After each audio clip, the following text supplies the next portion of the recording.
ओम नमः शिवाय, जय सिया राम, हर हर महादेव। कई बच्चे ने बार बार ये प्रश्न किया है कि गुरुजी, जब हम अखंड ज्योत जलाते हैं या कोई साधना उठाते हैं, चाहे वो 3 दिन की साधना हो, 5 दिन की साधना हो, या 11 दिन की साधना हो, या 21 दिन की साधना हो, तो अक्सर ऐसा होता है कि साधना काल में जो हमने संकल्प लिया है अखंड ज्योत का, वो अखंड ज्योत बीच में बुझ जाती है। तो उस समय पर हमें क्या करना चाहिए? क्या हमारी साधना खंडित हो गई है? या कई बच्चे ये भी कहते हैं कि हमारा ब्रह्मचर्य खंडित हो गया गुरुजी, हमने नहीं किया, पर जब हमने देखा तो ब्रह्मचर्य खंडित हो गया, तो अब क्या हमारी साधना खंडित हो गई है? अब हमें क्या करना चाहिए?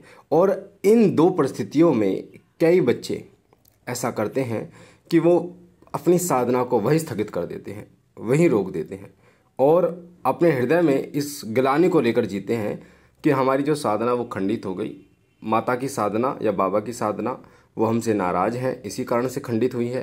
हमारी जो अखंड ज्योत बुझी है वो इसी कारण से बुझी है कि वो हमसे क्रोधित है, नाराज़ हैं, या हमारा जो ब्रह्मचर्य खंडित हुआ है। तो आगे वो उसको कंटिन्यू नहीं करते, उस साधना को आगे नहीं करते, और उसके बाद साधना का दोष उन बच्चों को लगता है। तो मैं आपको एक साफ साफ शब्दों में बता दूं कि जब भी आप साधना शुरू करते हैं, चाहे वो 3 दिन की हो, 11 दिन की, 21 दिन की, कितने भी दिन की साधना हो, चाहे वो एक दिवसीय साधना ही क्यों ना हो, हर साधना में परीक्षाएं चलती हैं। पहली बात, परीक्षाएं चलती हैं। कई बच्चों के साथ तो ऐसा होता है कि साधना से पहले परीक्षा होती है कई बच्चों की, और कई बच्चों के साथ ऐसा होता है कि साधना के बाद, यानी आपकी साधना भी पूर्ण हो गई, उसके बाद आपकी परीक्षा होती है। और कई बच्चों की परीक्षा साधना के अंतराल में होती है, साधना के बीच में होती है। उसी तरीके से अनुभव की बात होती है। जब आप अपने हृदय में साधना की सोचते हैं तो कई बच्चों को साधना से पहले अनुभव होने शुरू हो जाते हैं साधना के विषय में, उस देवता के, और कई बच्चों को साधना के बाद अनुभव होते हैं, और कई बच्चों को साधना काल में भी अनुभव हो जाते हैं। तो ये हमारे इष्ट के ऊपर निर्भर करता है, ये हमारे देवता के ऊपर और हमारे भाव के ऊपर निर्भर करता है। अब जो बच्चे कहते हैं कि गुरुजी हमारी साधना खंडित हो गई, अखंड ज्योत बुझ गई, या ब्रह्मचर्य खंडित हो गया, तो क्या करें? तो इसमें दो चीज़ें हैं। एक तो आप अगर अपनी इच्छा से, खुद अपनी मर्जी से अखंड ज्योत को बुझा दे हो, अखंड ज्योत को बुझाने का मतलब होता है आपको पता है कि उसका ध्यान रखना है, अखंड ज्योत का तेल डालना होता है, उसमें बाती को ऊपर करना होता है, पर आपने लापरवाही की, कहीं आप चले गए, आपने लापरवाही की, तो एक तो ये, या आप सोते रह गए, ये तो लापरवाही हो जाता है, और ये आपकी मर्जी वाली बात। तो इस सिचुएशन में आपकी साधना खंडित होती है 100%। दूसरा, ब्रह्मचर्य की बात आती है कि ब्रह्मचर्य खंडित हो गया।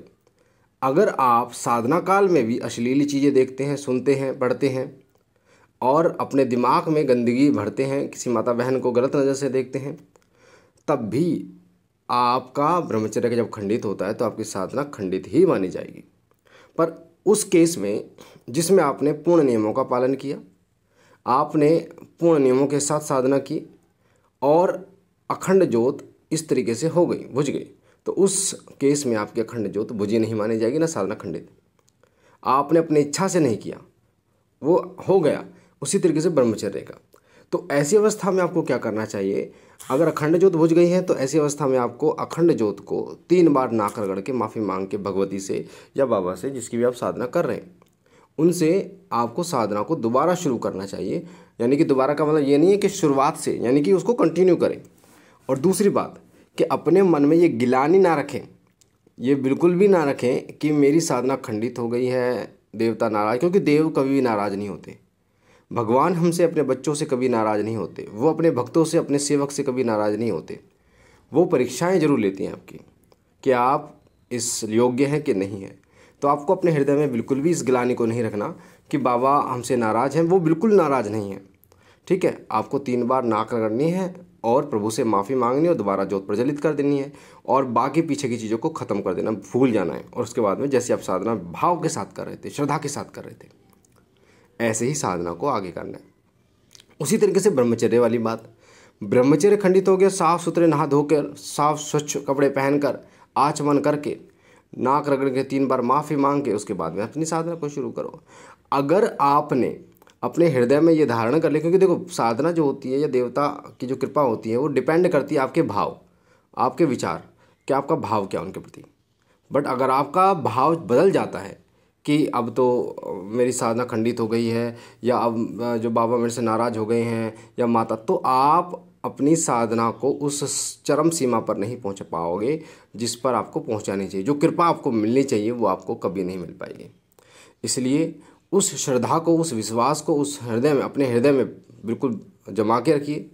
उस भाव को अपने हृदय में जमा के रखिए। बिल्कुल भी ये नहीं सोचना कि साधना मेरी खंडित हो गई है, और आप अपनी साधना को कंटिन्यू कीजिए। और जब साधना काल पूर्ण हो जाए उसके बाद आपको जो भी उसका हवन होता है साधना का, वो करना है। कई बच्चे बड़े परेशान इस बारे में होते हैं कि हमें अनुभव नहीं होते साधना काल में।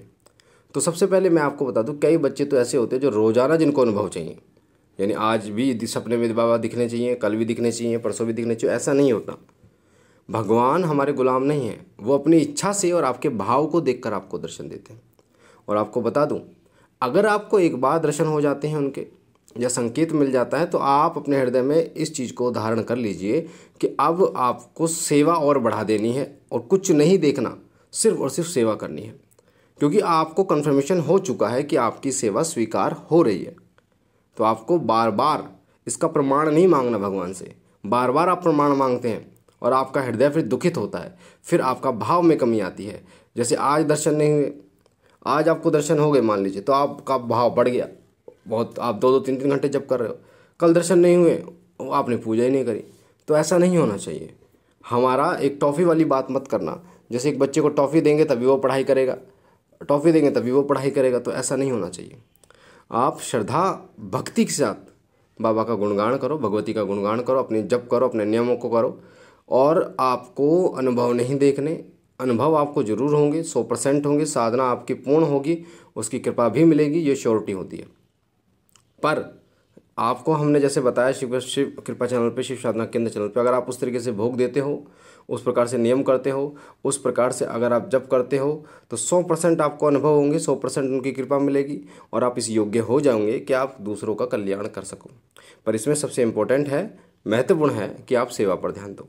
जो लोग बार बार ये कहते हैं मेरे चक्र कितने जागृत हो गए हैं, मेरी कुंडली कितनी उनको बता दूं, सेवा सर्वोपरि होती है।